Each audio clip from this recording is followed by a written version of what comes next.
Hey guys, welcome to the Candidates Round 11. As a reminder, the winner of this tournament gets the chance to challenge Magnus Carlsen for the World Chess Championship title. Now, going into Round 11, these are the standings. You can see Nepo has 7, Fabiano, Hikaru, and Ding are the next closest with 5.5. Okay, so all three of these games, Fabiano, Hikaru, and Ding, are going to be important, and obviously Nepo's is important as well. As the first game, Radjabov versus Duda was, to be honest with you, pretty boring. Not a lot that I want to cover here. Both players are developing. We have the sort of double fianchetto here. And then once all the pieces get out, we just start to get a bunch of trades. So knight comes in here, offering the bishop trade, which is accepted.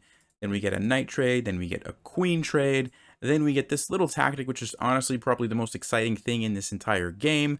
White sacrifices the knight to set up this little fork, which actually is just a big trade.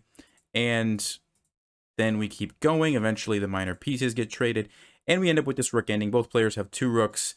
All the pawns are on the exact same side. There's really no dynamics to the position that would give either of these players a chance to win.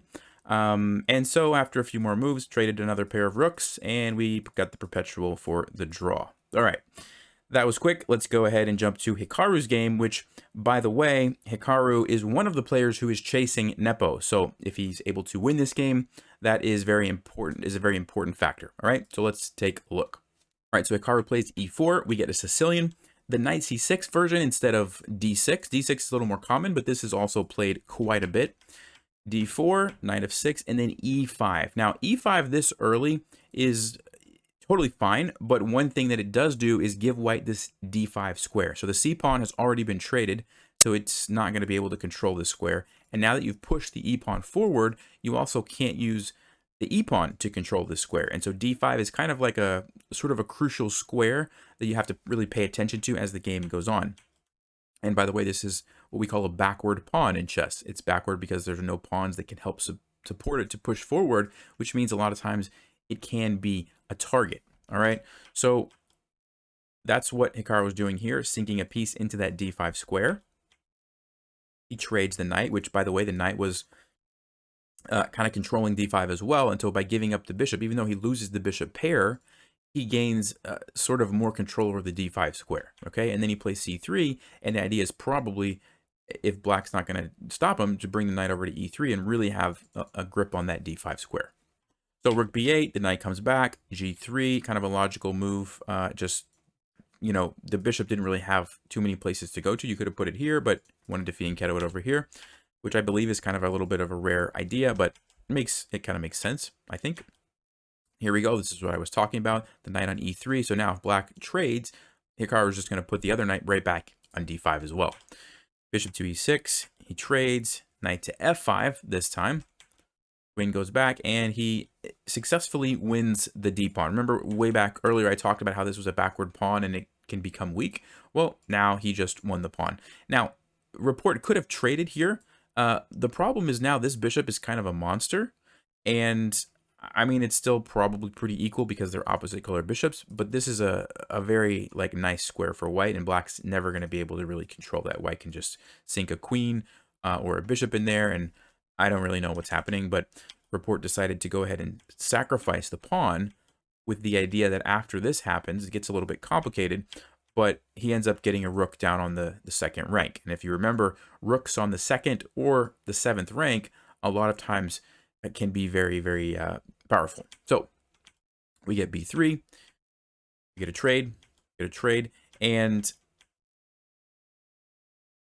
I'm not going to bore you. We end up with this endgame. So 3 against 3, a knight and a bishop, and Hikaru does get the extra pawn.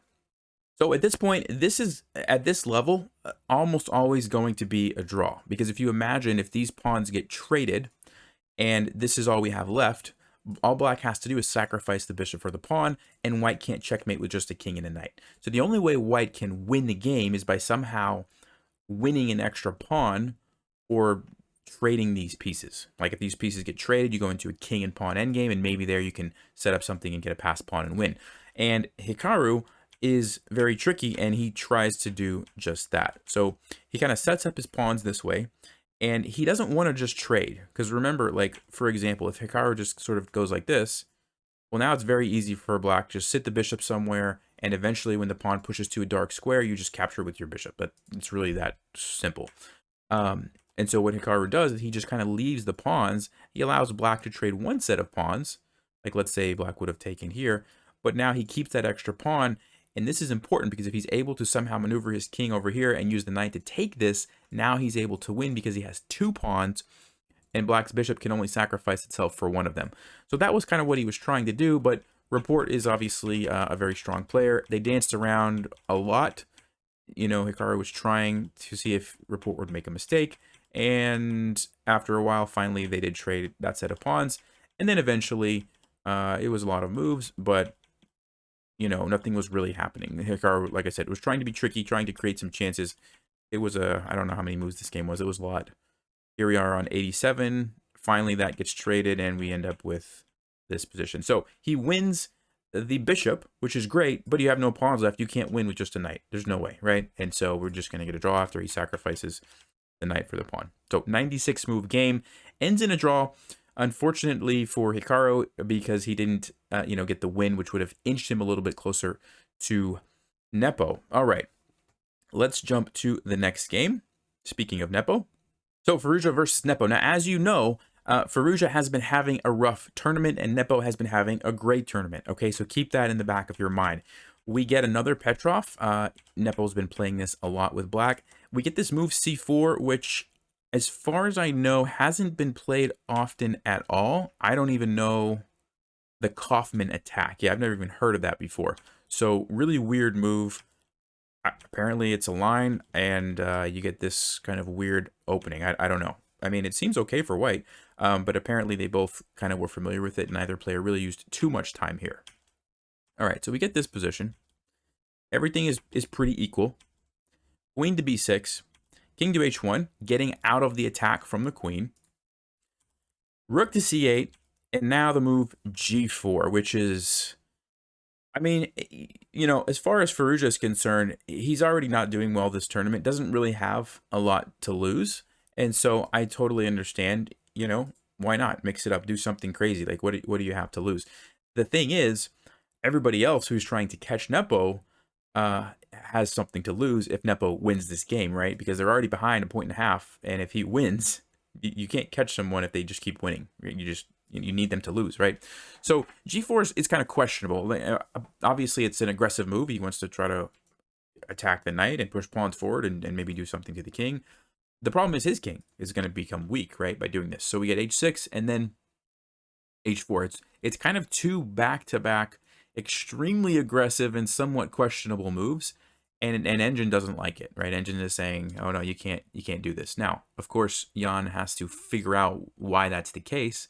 But like we said, he's been playing very well. G5 also was, according to Stockfish, not the greatest. And I mean, you can see whose king is more at risk in this position.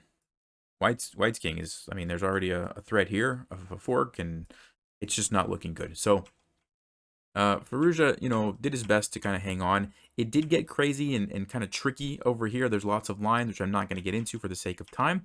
But at the end of the day, Firouzja was kind of always trying to come back from a bad position after g4 and h4 happened. There was really no like winning chances. It was just, can I survive and hang on? And like I said, it got very tricky, very tactical. We end up with this endgame. Engine says, let's see, rook e2 was a better chance. It's a weird endgame because you've got two rooks, a knight and a bishop, against one rook, knight and a bishop, and a bishop. So if you think about it this way, rook, rook, bishop, bishop, knight, knight. White has a rook and a pawn against a bishop and 1, 2, 3, 4 pawns. So it's a lot of pawns for black, which is why this is, you know, the engine is saying, hey, this is a good position for black. It's just too many pawns and pieces. And then, like I said, it's kind of tricky, but it's a nice finish by Jan here. And at this point, Firouzja just resigned.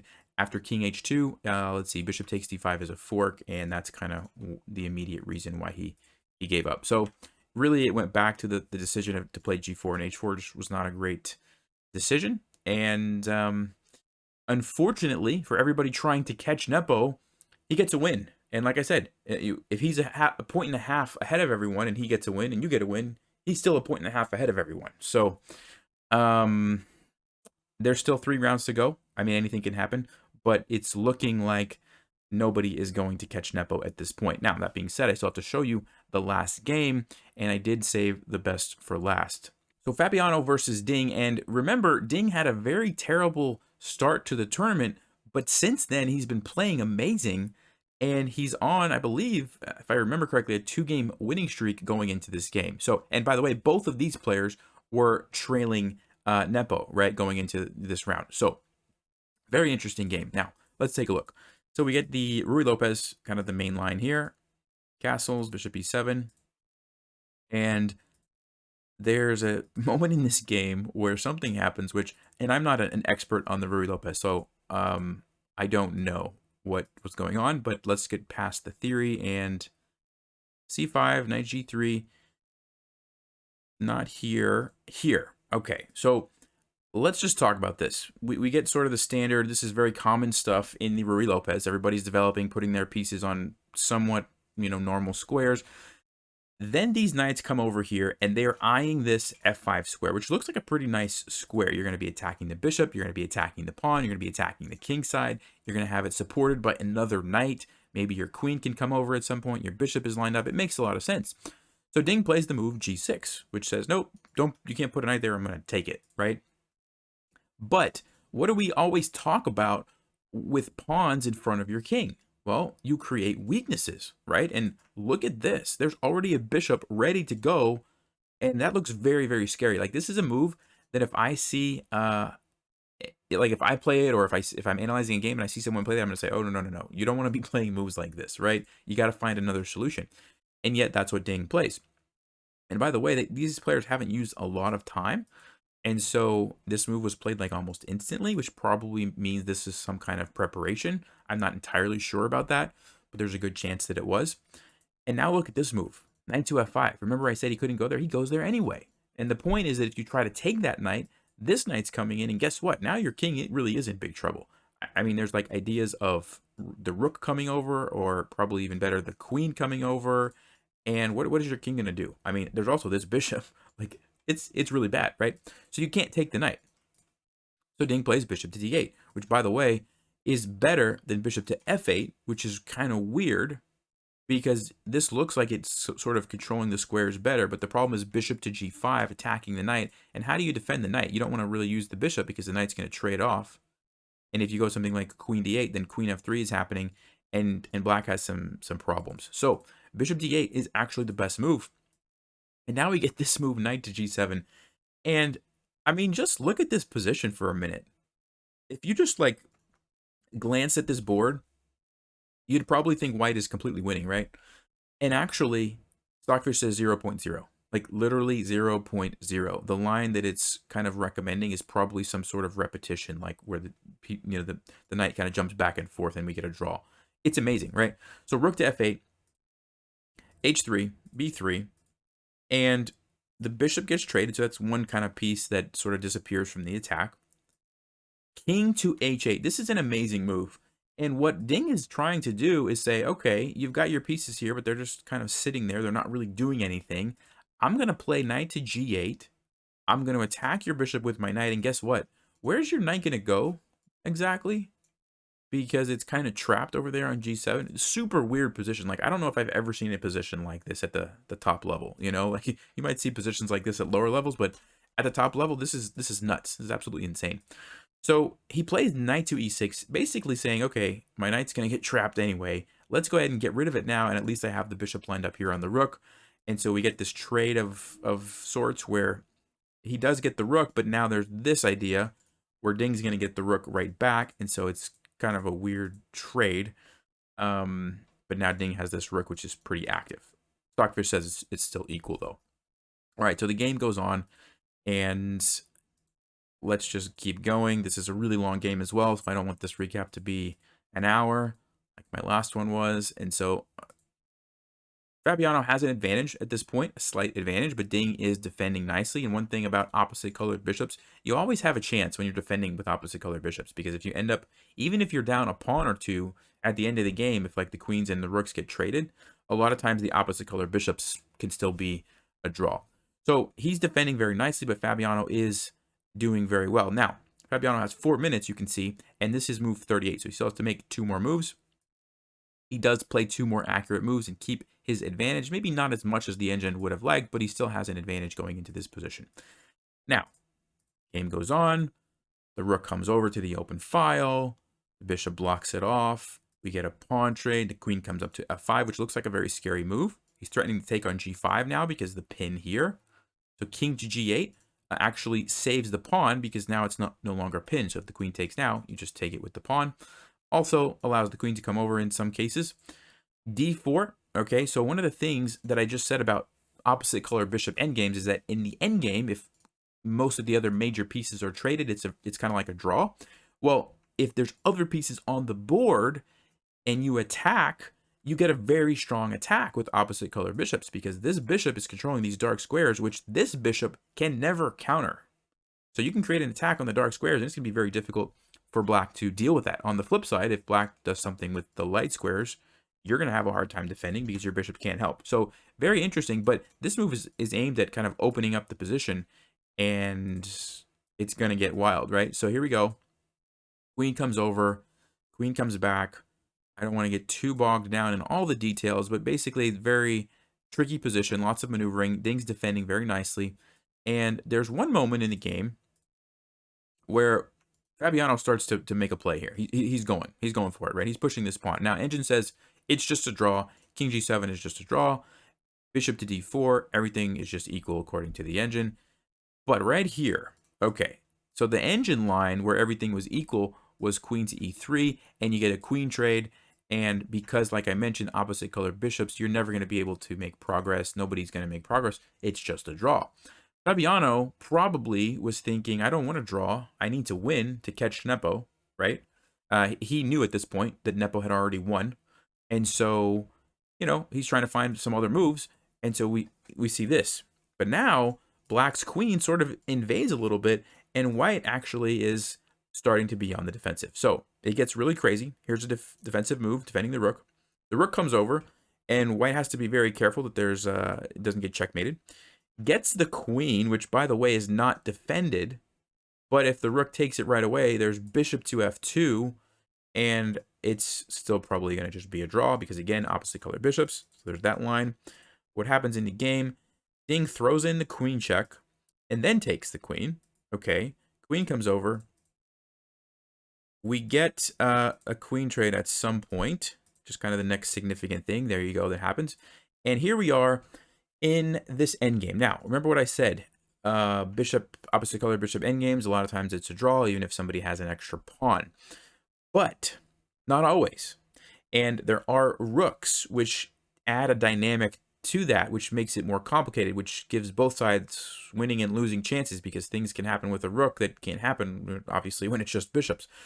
Also, the fact that the pawns are kind of split up is different. It's a little bit more tricky. If these pawns were gone, or if they're all on the same side of the board, it's much more easier for the person defending to kind of just focus all their efforts on one area of the board, just kind of sit there with their pieces and make a blockade.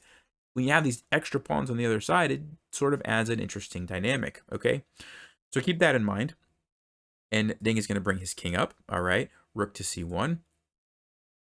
And right here, so this move just looks like, okay, I've got a nice blockade. This is defended. This is defended.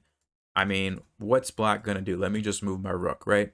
This is actually a big mistake, and it has to do with bishop to d3, which is like, what are we doing? Giving up our bishop for free? The point is, it's offering a trade. And if you trade the bishops, everything I said about opposite color bishops is gone. The bishops don't exist anymore. Now the rooks, this is a completely different endgame. And because of black's really nice king position and being able to push this pawn, black's going to have really good chances to win this game. So that's a really good move. And if, let's just say, white does some random move like moves the bishop here, the other thing that you're threatening is to come in with your rook. And the other problem that white has is, look at the king. Look at the king. Like, it's almost getting checkmated. Bishop to e4. This is bad news. This is bad news for white. So, and if you get two connected pawns, that's going to be able to win. So now Ding misses it. Okay, he misses bishop to d3. He plays rook here. But Fabiano, a few moves later, plays another bad move, and it's the same kind of idea. He puts the bishop where it's being attacked by the rook, which is not where you want your bishop to be. And it allows rook here, which is threatening this, and there's not really a good way for Fabiano to deal with that. So he plays bishop to d8, the rook comes down, and you might be saying, well, can't he just go here to try to defend? Bishop to d3, and here's the problem. You've got to move your rook. You also have to defend two things. And how do you do that at the same time? You either have to choose. Do I defend my bishop, move it like up here, and allow rook to e2? Or do I defend rook e2 and lose my bishop? And you can't do both. So if you go here, the rook comes in like we mentioned, and it's bad news for white. So Ding finds that. And let's see, let's go back to the game. So bishop d8 was played, and it's just all over at this point. The rook comes in, and he's going to blockade this guy from defending. The king's going to take that, and you got two pawns that you're going to push and potentially even checkmate white. And so bishop e7, there's bishop d3. Here, Fabiano resigned. And this is quite the story. Ding coming from a terrible start to winning, I believe, 3 games in a row. I mean, it's amazing. And here he is with the best chance to catch Nepo. So we'll see. I mean, if Nepo doesn't, if Nepo keeps winning, nobody's going to catch him. But if he at some point has a bad game and loses, you never know what might happen. So we have 3 more rounds.